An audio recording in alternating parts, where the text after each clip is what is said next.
keep saying, know your children, know what works for them. Sometimes you can say no in different forms, in different ways. I learned that day. And that's why I keep saying with adoption or even with children generally, you learn every day. And your support network system, which is very, very important. You honestly realize how important your support network is when the children are placed because you need them. Because sometimes you just want to have your own time, yourself and your spouse. So in the midst of trouble, I will say, if you can, try to be calm. Think of what to do, then follow it through. Hello everyone, welcome to yet another interesting episode of the Adoptive Parent Diary, where we talk about everything adoption from the beginning to the end and even life after adoption.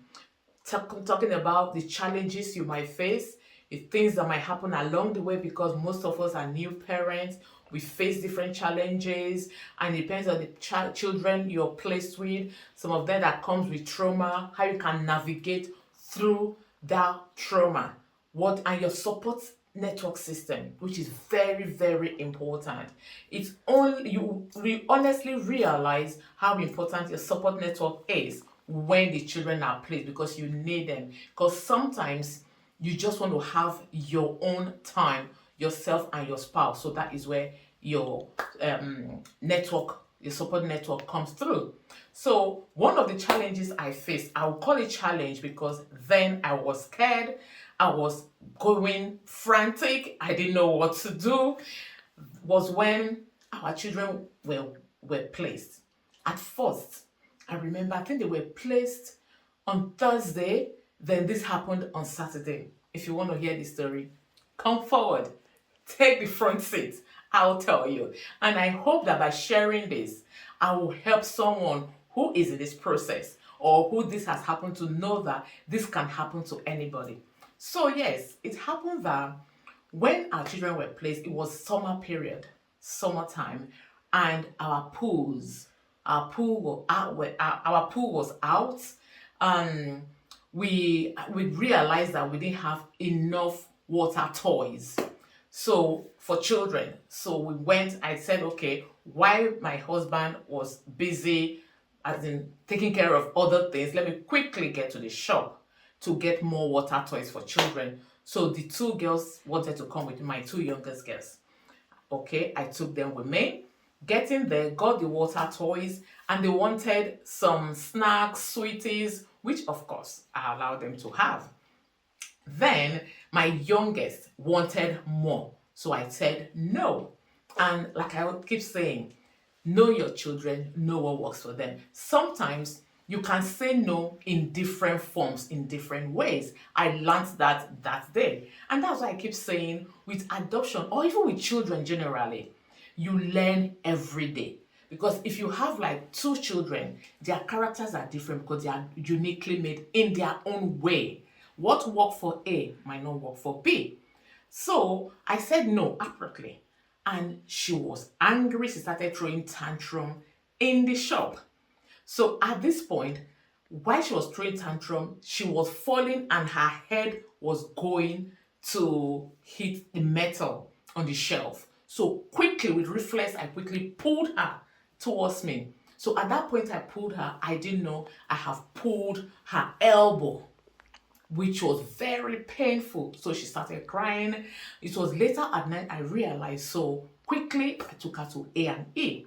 So while on our way to A&E, she was throwing up. She was being sick.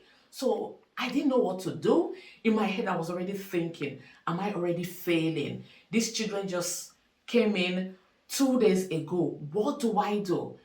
I was praying if I was praying to God that at least let me see the light at the end of this tunnel, because then, oh my God, you wouldn't know how I was feeling inside. My heart rate was so high, I didn't know what to do. So my way to A&E, called a friend, one of my support network.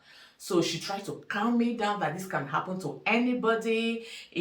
That's why A&E is there, that she just calm down, which I tried to. And yeah, got to the hospital, got to A&E, and they checked and realized that yes, of course, that her elbow was pulled, and within 3 minutes or 3 minutes, no, about 2 minutes or even less, the pediatrician came, tried to, he almost like and massaged it into place, and I heard a tiny click, and that was it, and she stopped crying. So they gave me a leaflet on in future how to do, and they consoled me, telling me that actually it happens to a lot of younger children because they are still growing, their bone, and of course their system is still growing, everything is new. So yes, then she was fixed, and I was happy. I was happier, and we went home. Yeah, we spent few hours at A&E, but we came back home happy and better. So this is an advice for any one of you adoptive parents who is on this process and on this stage going through this.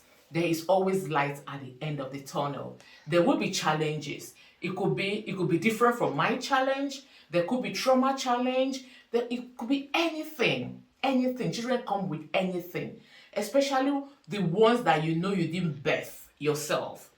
So even the ones you birthed yourself, anything can happen at any time. So try to stay focused and calm, because children read even your mood as well. If you're scared and the way you behave, you're frantic, your child can pick that up. So in the midst of trouble, I will say, if you can, try to be calm. Think of what to do, then follow it through. So thank you so much for watching. That is my story. Let me hear yours. If you have yours to share, please let us all come together as a community to help and support one another. Thank you so much for watching. If this has been helpful, hit the like button, subscribe if you haven't done so already. Ask your question. I would love to hear your story. I would love to hear where you are on your adoption journey. Thanks so much for watching, and remember, love makes a family. See you in my next video.